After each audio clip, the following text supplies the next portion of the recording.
तो आज हम लोग करेंगे क्वाड्रेटिक इक्वेशंस चैप्टर का एक्सरसाइज 4.2। 4.2 हम लोग 4.1 पहले कर चुके हैं और इसमें जो है 4.2 का पहला क्वेश्चन है find the roots of the following quadratic equations by factorisation. इसमें ऐसे क्वाड्रेटिक इक्वेशंस दिए रहेंगे, उसको फैक्टराइज करके उसका रूट्स निकालना है। तो हम लोग देखेंगे उसको कैसे फैक्टराइज करते हैं। हम लोग को तो पता ही रहता है कि फैक्टराइज कैसे करते हैं, हम लोग ये पहले पढ़ चुके हैं और यहाँ पे हम लोग फिर से देखेंगे। अगर ये एक पॉलिनोमियल है तो ये ऐसे रहेगा x² - 3x - 10। ये पॉलिनोमियल है। जब इसको इक्वेट करते हैं जीरो के साथ या किसी और चीज़ के साथ तो ये इक्वेशन बन जाता है। तो हम लोग जीरोज ऑफ ए पॉलिनोमियल पढ़ चुके हैं। जीरोज ऑफ ए पॉलिनोमियल क्या होता है? जीरोज वो वैल्यू होते हैं जिसकी वजह जो x की जगह पे अगर पुट करेंगे तो ये इक्वल टू ज़ीरो हो जाएगा, तो वो जीरोज होंगे। तो जो पॉलिनोमियल में जीरोज होते हैं वही रूट्स हो जाते हैं इक्वेशन में। तो इसको हम कैसे बनाते हैं हम देखेंगे।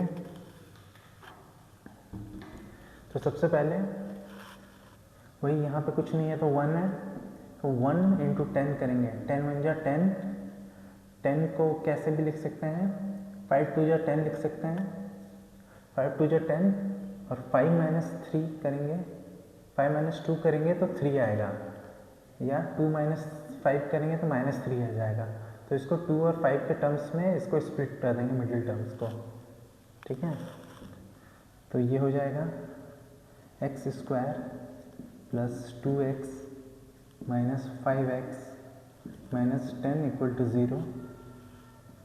देयरफॉर x यहाँ से कॉमन ले लेंगे, बचा यहाँ पे x, यहाँ पे 2, x + 2, यहाँ पे भी x + 2 लिख देंगे। तो यहाँ पे क्या होगा -5, तो -5x और -5 × 2 - 10। That gives rise to x - 5 × x + 2 = 0। यहाँ स्क्वायर है तो इसके दो सॉल्यूशंस होंगे, तो या तो ये 0 होगा, या दिस × दिस = 0 है, तो या तो ये 0 होगा या ये 0 होगा। तो दोनों को 0 के सामने इक्वेट करके देखेंगे तो ये हो जाएगा x - 5 = 0 और x + 2 = 0। तो x - 5 = 0 हो जाएगा, तो x = 5 हो जाएगा, और x + 2 = 0 अगर है तो x = -2 हो जाएगा। तो ये 5 और -2 इसके सॉल्यूशंस हैं। ठीक है, इस तरह से हम सेकंड क्वेश्चन बनाएंगे। सेकंड क्वेश्चन है 2x² + x - 6 = 0। ठीक है, तो इसको कैसे सॉल्व करेंगे। 2 × 6 = 12 हो रहा है और हमको पता है 4 × 3 = 12 होता है। तो 4 और 3 के टर्म्स में इसको x को स्प्लिट कर देंगे, 4 - 3x कर देंगे। तो ये हो गया 2x² + 4x - 3x - 6 = 0। That's implies यहाँ से 2 कॉमन ले लेंगे, x कॉमन ले लेंगे, बचेगा x और यहाँ पे बचेगा 2। यहाँ कॉमन लेने में देखेंगे फर्स्ट हमें मैक्सिमम कितना कॉमन ले सकते हैं। यहाँ से 2 कॉमन ले सकते हैं, यहाँ से x कॉमन ले सकते हैं। x² इसलिए नहीं ले सकते हैं क्योंकि यहाँ पे सिर्फ x है, और यहाँ से 4 कॉमन इसलिए नहीं ले सकते, यहाँ पे सिर्फ 2 है। 4 कॉमन लेने से फ्रैक्शन में आ जाएगा, x/2 हो जाएगा।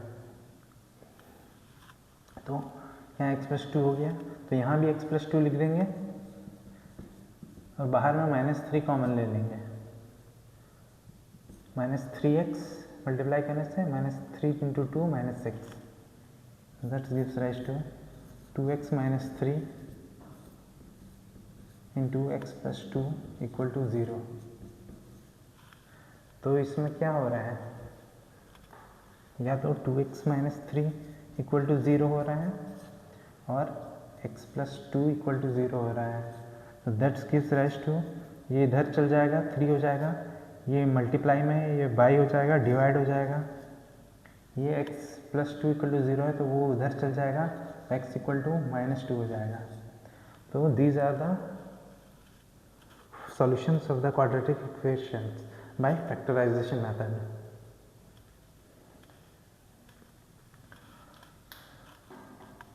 अब अगला क्वेश्चन देखेंगे।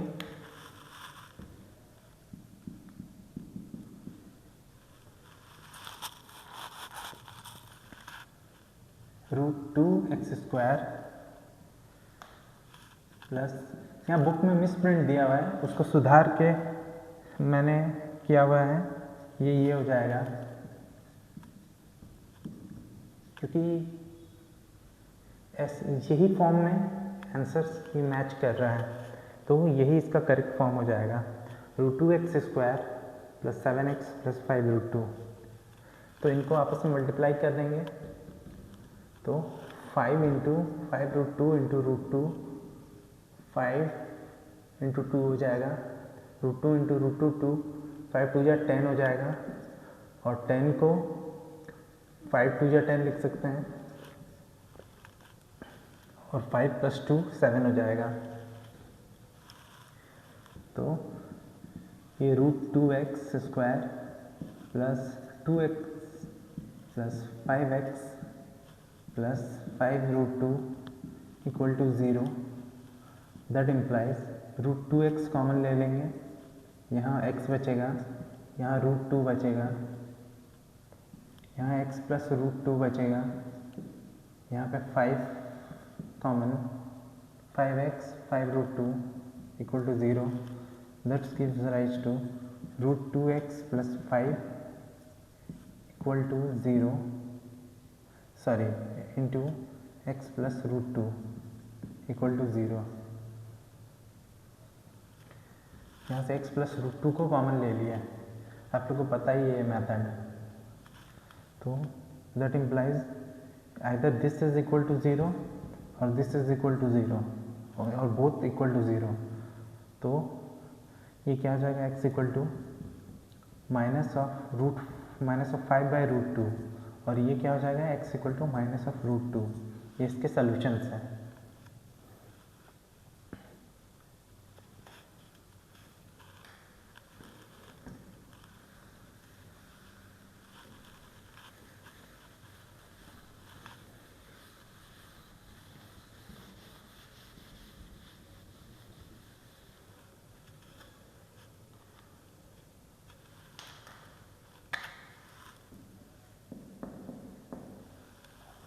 अगला क्वेश्चन हो गया 2x² minus x plus 1/8 equal to 0। तो सबसे पहले इसको हम लोग फ्रैक्शनल टर्म्स को हम लोग इंटीजर फॉर्म में ले आएंगे, तो इसके लिए इस इक्वेशन को 8 से मल्टीप्लाई कर देंगे, तो ये 8 कट जाएगा, ठीक है। इसको थ्रू आउट 8 से मल्टीप्लाई कर देंगे, इधर भी 8 से मल्टीप्लाई कर देंगे, तो ये हो जाएगा 8 2 16x² माइनस 16x नहीं 8x होगा, यहाँ पे 2 है तो 16, 8 2 16, यहाँ 8 1 8,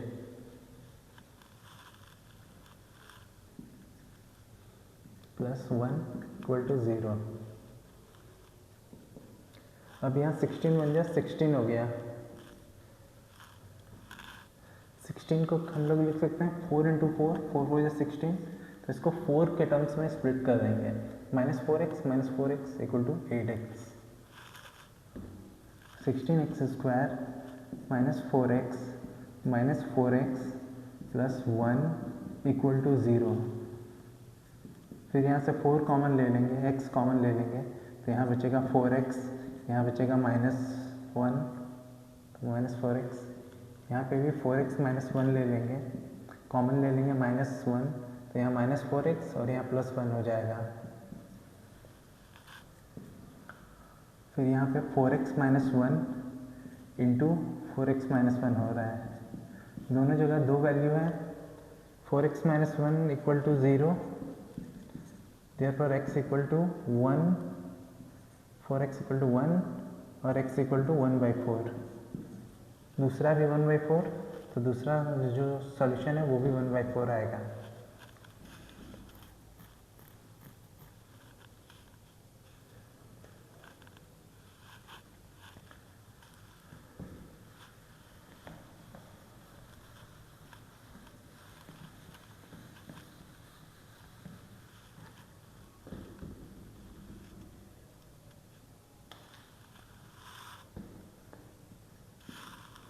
अगला क्वेश्चन है 100x²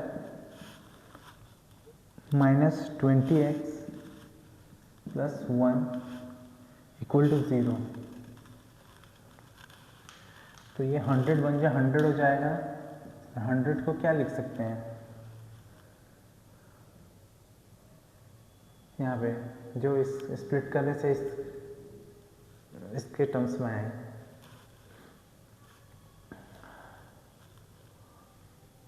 टेन 10 या 100 लिख सकते हैं। तो यहाँ पे 10 + 10 20 हो जाएगा। तो ये 100x² minus 10x plus 1 equal to 0। That gives rise to 10 common, 10x common, तो यहाँ पे 10x बचा, यहाँ पे -1 बचा, फिर यहाँ पे 10x - 1 हो गया, यहाँ पे plus -1 common, that gives rise to 10x - 1 into 10x - 1। तो इसके दो सॉल्यूशंस हो जाएंगे, ये हो जाएंगे x इक्वल टू 1/10 और 1/10। ये कैसे किया ये आप लोग को पता ही है।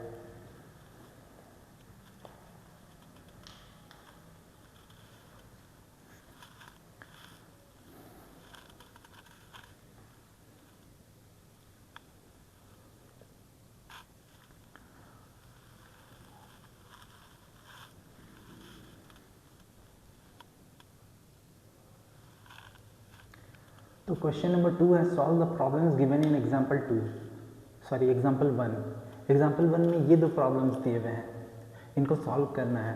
तो जैसे अभी हमने क्वेश्चन नंबर 1 बनाया, उसके 5 क्वेश्चन बनाए, जिस मेथड से सॉल्व करना है इनको भी उसी मेथड से सॉल्व करना है। जिसके सॉल्यूशंस हैं 9, 36 और 25 एंड 30। ये आप लोग अपने से बनाइएगा, ये आपका होमवर्क है। और अगर समझ में नहीं आए तो कमेंट कर दीजिएगा, मैं सॉल्व कर दूँगा। फिर क्वेश्चन नंबर 3 है find two numbers whose sum is 27 and product is 182। तो इसको कैसे बनाएंगे?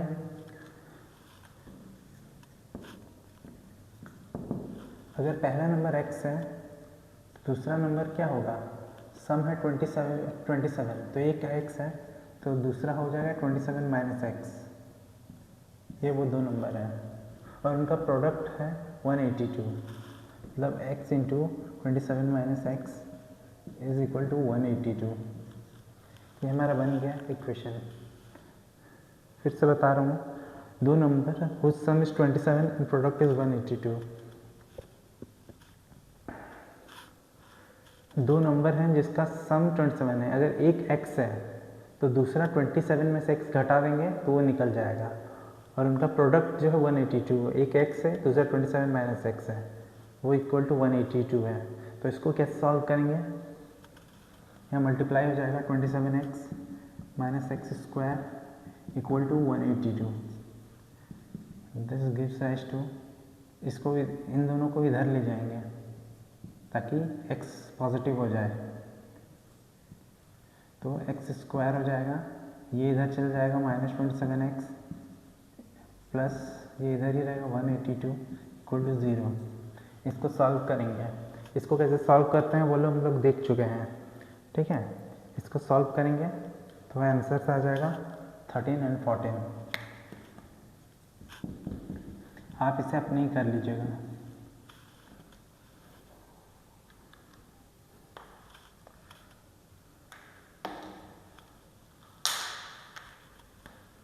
अगला है question number 4।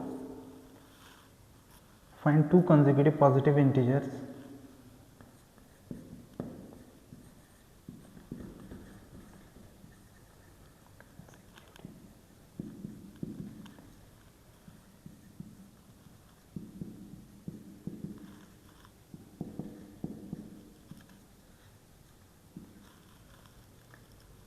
sum of whose square is 365.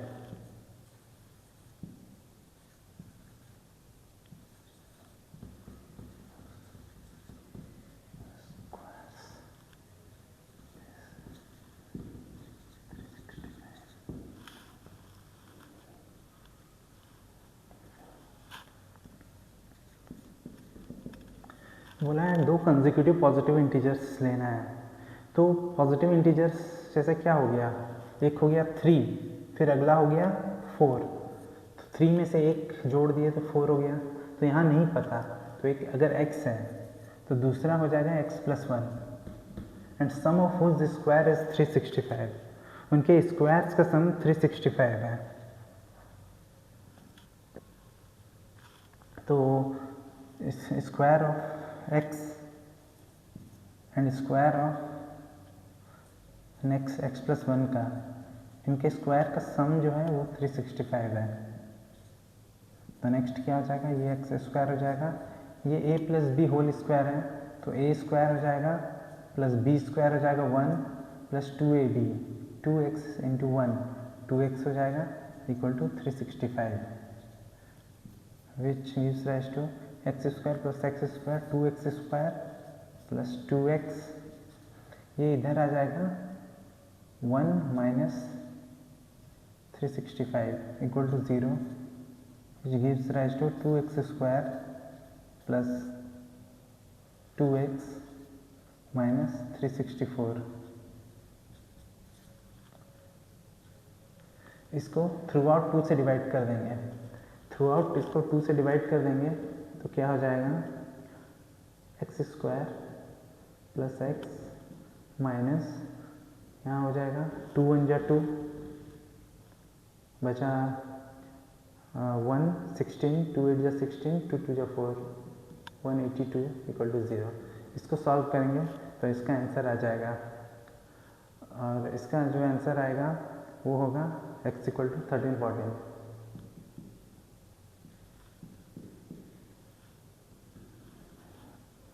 ये आप अपने से कर सकते हैं easily.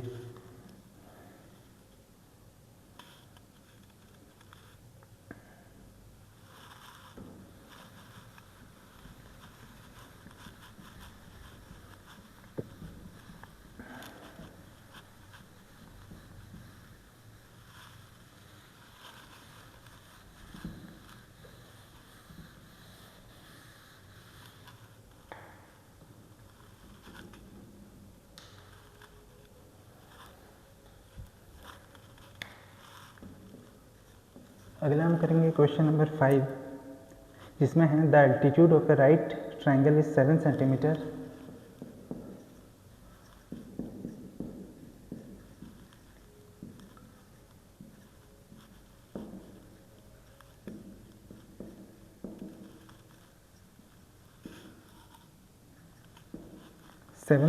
Less than it's base.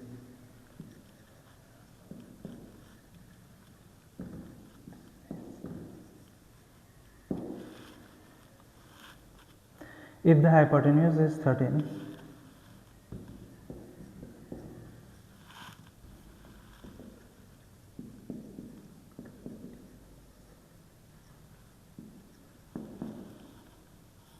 find the other two sides.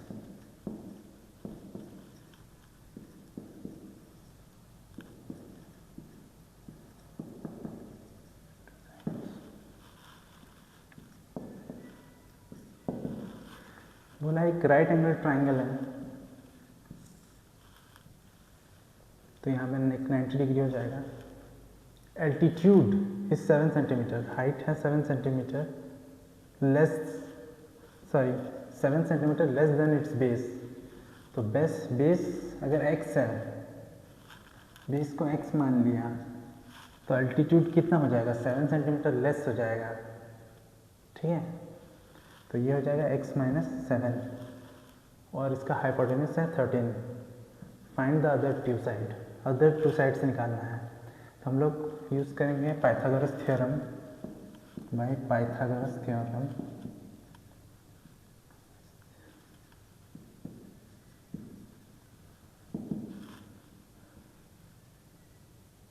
Pythagoras theorem equal to क्या होता है, हाइपोटेन्यूज का square equal to base square plus altitude square. Hypotenuse का square equal to base square plus altitude का square होता है। तो यहाँ हाइपोटेन्यूज कितना है, 13 है, 13 का स्क्वायर इक्वल टू बेस कितना है, एक्स स्क्वायर, और एल्टीट्यूड कितना है, x माइनस 7, उसका होल स्क्वायर हो जाएगा। तो ये हमारा इक्वेशन है। इसको सिंप्लीफाई करते हैं, 13 square equal to x square plus A minus B whole square, तो A square plus B square equal to, मैं लिख देता हूँ यहाँ पे, A minus B whole square is equal to A square plus B square minus 2ab। तो यहाँ पे बी स्क्वायर क्या हो जाएगा, 7 square equal to 49 minus 2ab, 2 into 7 into x, तो 14x हो जाएगा। और यहाँ पे ये हो जाएगा, इसको इधर लेंगे, एक्स स्क्वायर 2x स्क्वायर हो जाएगा, इधर 49 है, इधर माइनस 14x है, और ये 13 का स्क्वायर कितना होता है, हम लोग को पता है कि 13 का स्क्वायर 169 होता है। चेक कर लेते हैं, 13 इंटू 13, 13 3 जा 39, 13 1 जा 13,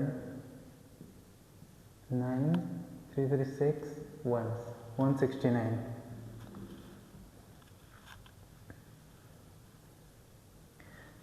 ओके, ये 13 इधर चला गया तो ये माइनस हो जाएगा यहाँ पे sign,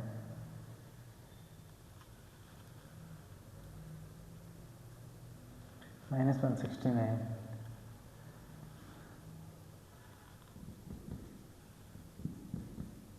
to x square minus 14x, और 169 में से 49 ऐड कर दिए तो कितना हो जाएगा, 120 माइनस 120।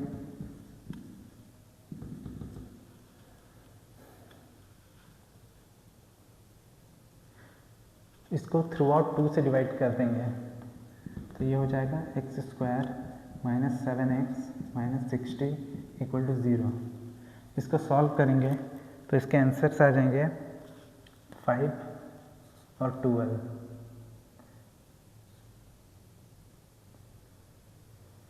सॉरी वेट, इसको हम सॉल्व करके देखते हैं।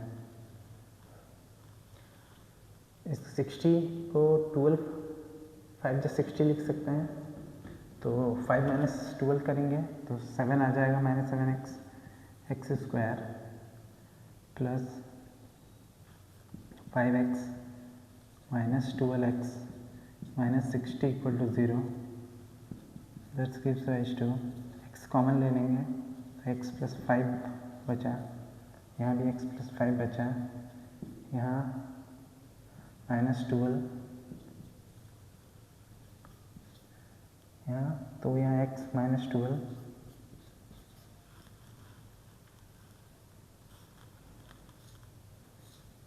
और यहाँ x प्लस 5 इक्वल टू 0। तो x के सॉल्यूशंस आ रहे हैं 12 और माइनस 5। हम लोग को पता है कि माइनस 5 आंसर नहीं हो सकता है, क्यों, क्योंकि साइड का लेंथ कभी निगेटिव नहीं हो सकता है। तो x इक्वल टू 12 हो गया है, ये हो गया बेस, और ये हो जाएगा 12 माइनस 7 इक्वल टू 5। तो ये हमारे आंसर्स हैं।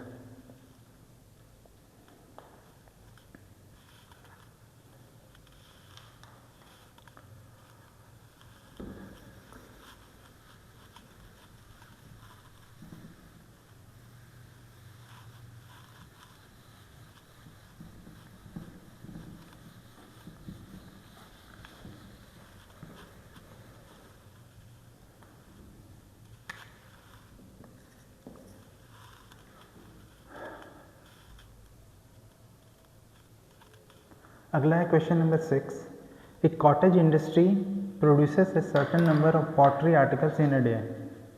एक कॉटेज इंडस्ट्री है, वो कुछ पॉटरी आर्टिकल्स बनाता है एक डे में, मतलब मिट्टी का बर्तन जैसे घड़ा या कुछ उस तरह का कुछ बनाता है, ठीक है। It was observed on a particular day the cost of production of each articles in rupees was 3 more than twice the number of particles produced on that day. एक पर्टिकुलर डे में ये ऑब्जर्व किया गया कि जो हर article का जो cost of production है वो 3 ज़्यादा है, किससे? Twice the number of articles produce that day. जितने आर्टिकल्स प्रोड्यूस किए जा रहे हैं उसको ट्वाइस कर देंगे उस नंबर को और 3 ऐड कर देंगे तो कॉस्ट ऑफ प्रोडक्शन हो जाएगा। If the total cost of production on that day was 90, find the number of articles produced and the cost of each article. अगर टोटल कॉस्ट ऑफ प्रोडक्शन उस दिन 90 हुआ तो नंबर ऑफ आर्टिकल्स प्रोड्यूस कितना हुआ और कॉस्ट ऑफ आर्टिकल कितना हुआ वो निकालना है। मुझे पता है बुक आपके सामने है, क्वेश्चन बहुत बड़ा है, तो मैं इसको नहीं लिख रहा हूँ, सीधा इसका सॉल्यूशन स्टार्ट कर रहा हूँ।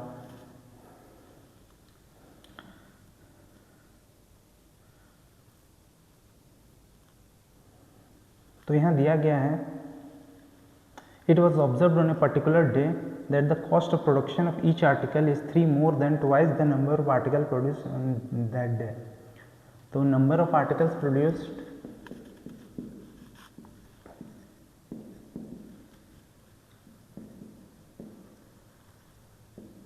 उसको हम लोग x मान लिए, ठीक है। और कॉस्ट ऑफ प्रोडक्शन क्या हो गया as per question? 3 more than twice the number of articles produced that day. 3 more than twice the number of articles produced that day, ठीक है।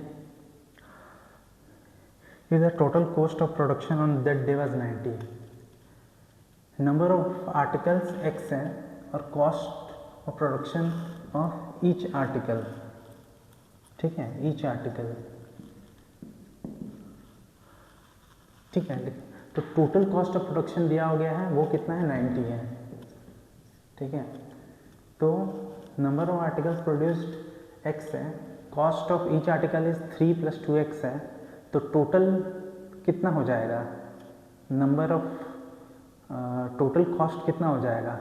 एक चीज़ का दाम इतना है और कितनी चीज़ें प्रोड्यूस की जा रही वो इतना है, तो इन दोनों को मल्टीप्लाई कर देंगे तो टोटल कॉस्ट आ जाएगा। तो x × 3 + 2x कर देंगे तो वो 90 आ जाएगा। Therefore this gives rise to 3x + 2x² = 90। This gives rise to 2x² + 3x - 90 = 0। इसको 90 को हम लोग ऐसे भी लिख सकते हैं, 90 × 2 180 हो जाएगा। 180 को कैसे लिखें कि 3 आ जाए? तो 180 को हम लोग कैसे तोड़ सकते हैं, कैसे स्प्लिट करें 3 को कि ये इस नंबर का यूज़ करके?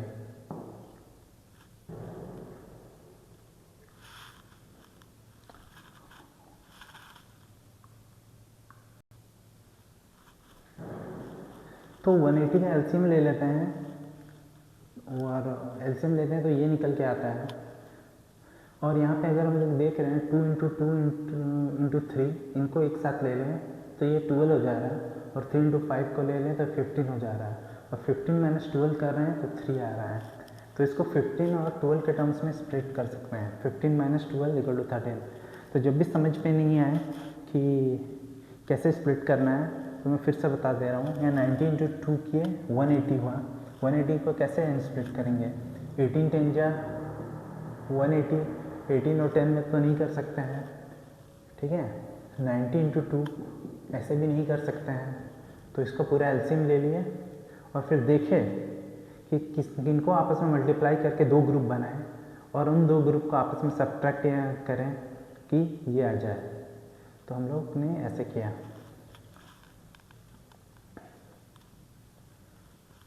तो ये 2x² + 15x - 12x - 90 = 0।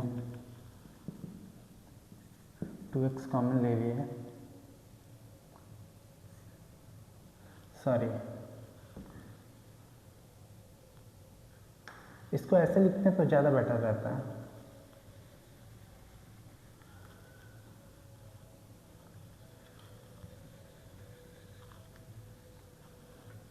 -12x + 15x, ऐसे करने से 2x इजीली कॉमन ले सकते हैं हम लोग। ऐसे भी होता है दूसरे मेथड से भी जैसे हम लोग कर रहे थे, बट ऐसे लेंगे 15 - 12 3। तो यहाँ से 2x कॉमन ले लिए, बचा x -6, यहाँ भी बचा x -6, यहाँ पे कॉमन ले लिया 15, this gives rise to 2x + 15 × x - 6 = 0। तो यहाँ से x = निकल के आ रहा है -15/2 और दूसरा निकल के आ रहा है 6। तो हमारा x क्या है? Number of articles. Number of articles कभी भी नेगेटिव नहीं हो सकता है। आंसर होगा 6। नंबर ऑफ आर्टिकल प्रोड्यूस 6 हुआ और कॉस्ट ऑफ प्रोडक्शन कितना हुआ है हर आर्टिकल का? तो यहाँ पे 6 पुट करेंगे तो 3 + 2 × 6 = 3 + 12 = 15। तो cost of each article was 15। तो इस तरह से हमारा एक्सरसाइज 4.2 कंप्लीट हो गया है। आगे हम लोग 4.3 बनाएंगे, ठीक है, नेक्स्ट वीडियो में। Thanks for watching.